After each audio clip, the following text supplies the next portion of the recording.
The reports page in the gateway is where you can find a complete history of all transactions run on your gateway account.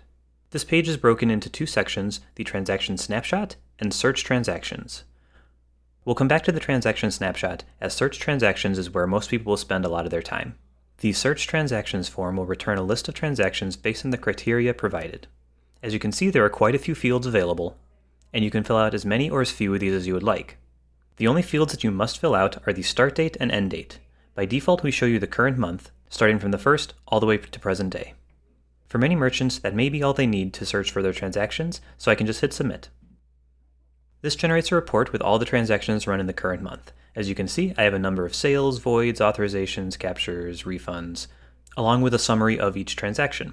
I can see what type it was, the current status of the transaction ID, the customer name, if any was provided. Details is the card or check information for the transaction. Time is when the actions took place, and the amount, of course, is the amount that was charged. To look at one of these transactions in particular, I can click into the transaction ID, and that brings me to the transaction detail page. On this page, you will see all information that we have saved for a transaction. You can see general information on when the transaction was completed, some particulars about the card or check account used, the authorization code, address and CVV statuses, as well as some additional pieces of information. The billing and shipping information is based on what information was entered when the transaction was posted. We have an order information section for those who collect customer ID, or order description. And we have transaction history down at the bottom. Transaction history will show the actions taken on a transaction. So in this case, we can see a card sale was done, the status is a success, we show the timestamp, and the amount. Additionally, at the bottom, we show where the transaction was initiated from. In this case, it was the virtual terminal. We also show you the username who initiated it, as well as the IP address that they did it from. Back at the top, we have some actions you can take on this transaction. So in this case, we can void, we can refund it. We have charge again, and you can do a charge again auth or a charge again sale. These allow you to initiate a new transaction based on the card and billing information provided for this customer. Let's click sale. And as you can see, it autofills the form for a sale, everything but the amount, with all of the transaction information that was provided in the first one. The name and address information has already been filled out for us, so all we need to do is fill out the amount. You are able to print a receipt, which brings up a new screen where you can have a nicely formatted version of the page and hit print to print the receipt. You can also hit email receipt, in which case will prompt you to enter an email address to send an email receipt to. The final actions on this page are to create a subscription or to add to Vault. You can click either of these to create a subscription or a Vault ID based on the card information provided in this transaction. One additional useful feature on this page is the little magnifying glass icon that shows up next to the credit card number or bank account number for any transaction. This won't show you the value for that account number, but if you click it, it does give you a complete history for the entire gateway of all transactions run on that account. This is really convenient for when you're trying to find all the transactions run on a particular customer. This report will show all transactions from the beginning of your gateway account, no matter what the date range was you were originally searching on. Many transactions will have multiple actions listed in the transaction history section of the transaction detail report. In this example, we have a card sale for $10, and the second action is a card void. So this was a sale and then it was voided. We can see the void was 8 minutes later, and it was done through the virtual terminal as well by the same user at the same IP address. Different types of transactions will have different numbers of actions, but usually you will see between 1 and 3 actions under the transaction history. If you have a large number of transactions and need to filter by a certain criteria, we give you the power to do that with many options. The status field at the top of the page allows you to filter this list by just the transaction statuses. For example, pending settlement, complete, or canceled. The next section is transaction type, where you can choose between credit card or check transactions.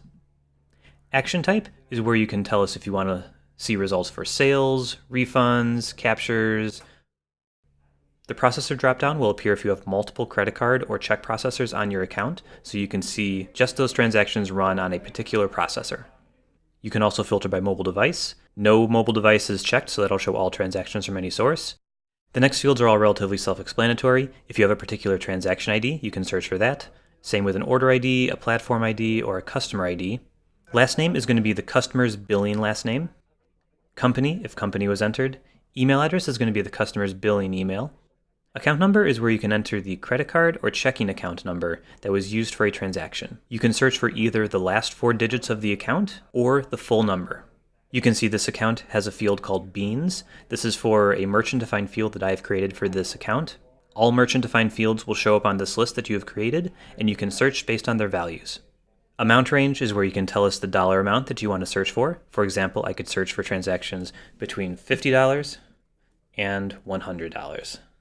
Finally, as we've seen, you can look up the date range. Please be aware that all of these rules will depend on the date range that you provide. For example, if you search for a transaction ID that is valid but happened in November, this search will not work because you are only looking at December transactions. You would want to select this dropdown, go back to November, and run the search. Additionally, to make transaction searching a little easier by date, we have a little dropdown over here where you can select based on commonly used criteria. For example, if I want to see just the last 90 days, I can select that, and it autofills the form and shows me the results. That brings us to the transaction snapshot. This is unique from the search transactions functionality that we just looked at in that it doesn't return a list of transactions, but a higher level overview of what transactions are running through your account. As you can see, there are far fewer criteria for you to enter. You essentially just give us a date range and what you want to group your transactions by. Settlement batch is selected by default, but you can hit this dropdown and choose from whichever criteria you want. For example, if I want to look at how many Visas, MasterCards, and Discovers are running through my account, I can group by card/payment type. Give us the date range, and hit submit. That generates a report that shows the card types as well as checks that have run through the account on the date range you've provided. You can see the total number of transactions run on each card type and the total amount that was run through, as well as totals at the bottom. If I want to drill into one of these, I can click the magnifying glass next to one of them, and that gives me the option to either view these transactions, which brings up a list, where I can then click into any one that I'd like, or I can filter down further. I can then filter down by user account that processed the transactions, or transaction source. So if I want to look at transaction source, now we're looking at card payment type Visa and filtered by transaction source. So these are just the Visa transactions run through all these methods in the gateway. I see nothing for most of these, but there's a magnifying glass next to Virtual Terminal, as well as iProcess. For your knowledge, Settlement Batch is the first option and will look something like this. This shows you your settlement batches that were sent to your credit card processor, along with times, dates, and total amounts as well. You can drill into these, of course, and filter down even further, or just view these transactions. Additionally on this list is card/payment type. Payment processor is to filter by credit card or check processors that you have boarded on your account. User account is to filter by what users are running transactions. If you have multiple users on the account, this is helpful to see what each user is processing. Selecting transaction source will give you a list of all the methods you can use to process transactions through your gateway account, all the way from API system to QuickBooks to Swipe to the Virtual Terminal and iProcess. You can additionally break it down by day, week, or month, as well as any merchant-defined fields that you have provided. From any list of transactions that you have pulled up, you can see this download option at the bottom. You can choose between a Microsoft Excel file or a CSV, a comma-separated value, and a format. The original format is the default, however you can create custom ones in your settings. I'm going to download the original format and hit download. And opening the file will reveal all information on the transactions requested. This is particularly useful for merchants who need even more control over their transaction history or to import it into another system.